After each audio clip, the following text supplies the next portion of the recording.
Hello दोस्तों, कैसे हो आप सभी लोग। आज की वीडियो में आपका स्वागत है। आज हम जानेंगे कि हम चिंता क्यों करते हैं। वीडियो को पूरा जरूर सुने।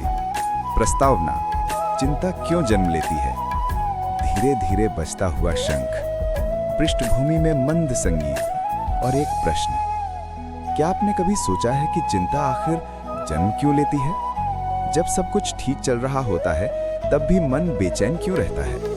जब भविष्य अभी आया ही नहीं तब भी हम उससे डर क्यों जाते हैं। मनुष्य का मन भविष्य में जीता है जबकि जीवन वर्तमान में बहता है। चिंता भविष्य का भ्रम है और भय उस भ्रम की छाया। आज हम प्रवेश करेंगे उस दिव्य ज्ञान में जो स्वयं भगवान श्री कृष्ण ने दिया था। वही ज्ञान जो जीवन की हर चिंता को जड़ से समाप्त कर सकता है। वही ज्ञान जो युद्ध भूमि में दिया गया, जहां मृत्यु सामने खड़ी थी, जहां रिश्ते, धर्म, कर्तव्य सब उलझ गए थे। वो स्थान था कुरुक्षेत्र। अध्याय 1, अर्जुन की चिंता, हमारी अपनी कहानी। जब युद्ध आरंभ होने वाला था तब अर्जुन ने अपने ही परिजनों, गुरुओं और मित्रों को सामने खड़ा देखा। उसके हाथ कांपने लगे, धनुष छूट गया, मन भ्रमित हो गया। उस क्षण अर्जुन ने कहा, हे कृष्ण, मैं युद्ध नहीं कर सकता। क्या ये केवल अर्जुन की स्थिति थी या हम भी हर दिन जीवन के कुरुक्षेत्र में खड़े होते हैं। जब हमें कठिन निर्णय लेना होता है, जब नौकरी का डर होता है, जब रिश्तों में टूटन आती है, जब भविष्य अनिश्चित लगता है, तब हमारा मन भी अर्जुन बन जाता है। अध्याय 2, चिंता का मूल कारण। श्री कृष्ण कहते हैं, जिस चीज पर तुम्हारा नियंत्रण नहीं है उसकी चिंता करना अज्ञान है। चिंता 3 कारणों से जन्म लेती है। 1, फल की आसक्ति। 2, भविष्य का भय। 3, अहंकार। जब हम परिणाम से चिपक जाते हैं तो भय पैदा होता है। अगर ये न मिला तो, अगर मैं असफल हो गया तो, अगर लोग क्या कहेंगे। श्री कृष्ण स्पष्ट कहते हैं, कर्म करो, फल की चिंता मत करो। ये केवल एक वाक्य नहीं बल्कि जीवन की कुंजी है। अध्याय 3, आत्मा का ज्ञान, चिंता का अंत। श्री कृष्ण ने अर्जुन से कहा, आत्मा न जन्म लेती है न मरती है। जब मृत्यु भी सत्य नहीं है तो फिर हानि का भय क्यों। हम शरीर को अपना मान लेते हैं, रिश्तों को स्थायी मान लेते हैं, संसार को अंतिम सत्य मान लेते हैं। लेकिन गीता कहती है, सब बदलने वाला है। जो बदलता है वो स्थायी नहीं, और जो स्थायी नहीं उसके लिए चिंता क्यों। अध्याय 4, वर्तमान में जीना ही मुक्ति है। चिंता हमेशा भविष्य की होती है, पछतावा हमेशा अतीत का होता है, लेकिन शांति केवल वर्तमान में मिलती है।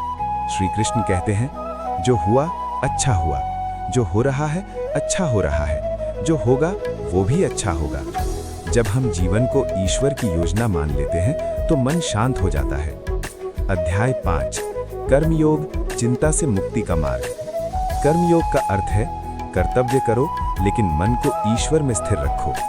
जब हम काम को पूजा मान लेते हैं तो काम बोझ नहीं रहता। चिंता तब होती है जब हम सोचते हैं, अगर मैं असफल हुआ तो। लेकिन जब हम सोचते हैं, मैं अपना सर्वोत्तम दूंगा, परिणाम ईश्वर पर छोड़ दूंगा, तब मन हल्का हो जाता है। अध्याय 6, मन ही मित्र, मन ही शत्रु। गीता कहती है, मनुष्य का मन ही उसका मित्र है और वही उसका शत्रु भी है। अगर मन नियंत्रित है तो जीवन स्वर्ग है, अगर मन अनियंत्रित है तो जीवन नरक है। ध्यान, जप, प्रार्थना ये केवल धार्मिक क्रियाएं नहीं बल्कि मानसिक शुद्धि के साधन हैं। अध्याय 7, स्वीकार करना सीखो। चिंता इसलिए होती है क्योंकि हम स्वीकार नहीं करते। हम चाहते हैं कि सब हमारी इच्छा के अनुसार हो, लेकिन जीवन हमारी इच्छा से नहीं, ईश्वर की योजना से चलता है। स्वीकार करना कमजोरी नहीं बल्कि आध्यात्मिक शक्ति है।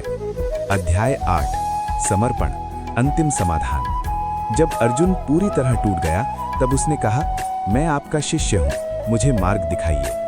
यहीं से परिवर्तन शुरू हुआ।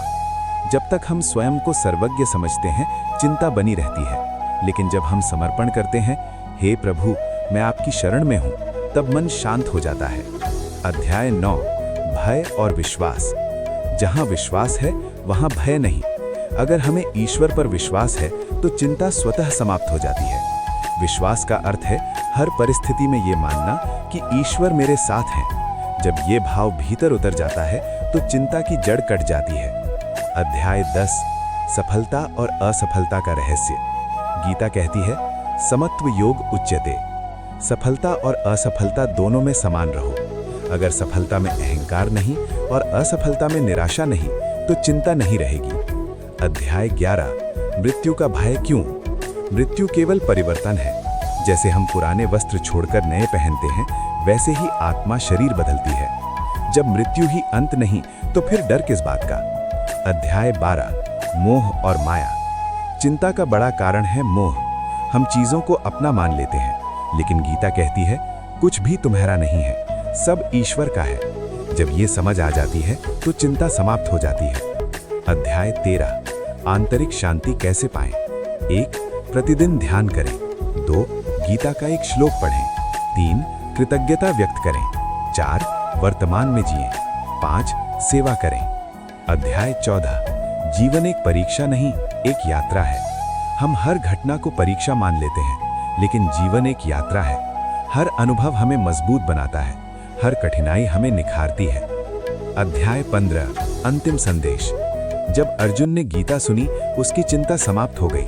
उसने कहा, मेरा मोह नष्ट हो गया है। यही गीता का उद्देश्य है, मोह को हटाना, चिंता को समाप्त करना और जीवन में स्पष्टता लाना। क्षमापन। अगर आज आप चिंतित हैं तो याद रखिए, आपके भीतर भी वही अर्जुन है और आपके साथ भी वही कृष्ण है। बस सुनने की आवश्यकता है। जब भी मन डगमगाए, गीता का एक श्लोक पढ़िए। जब भी डर लगे, कृष्ण का नाम लीजिए। जब भी चिंता आए, कर्म कीजिए, क्योंकि चिंता छोड़ो, विश्वास पकड़ो, डर छोड़ो, धर्म पकड़ो, फल छोड़ो, कर्म पकड़ो, और तब आप पाएंगे शांति बाहर नहीं, आपके भीतर थी। ऐसे ही वीडियो के लिए चैनल को लाइक और शेयर करें। धन्यवाद। राधे राधे।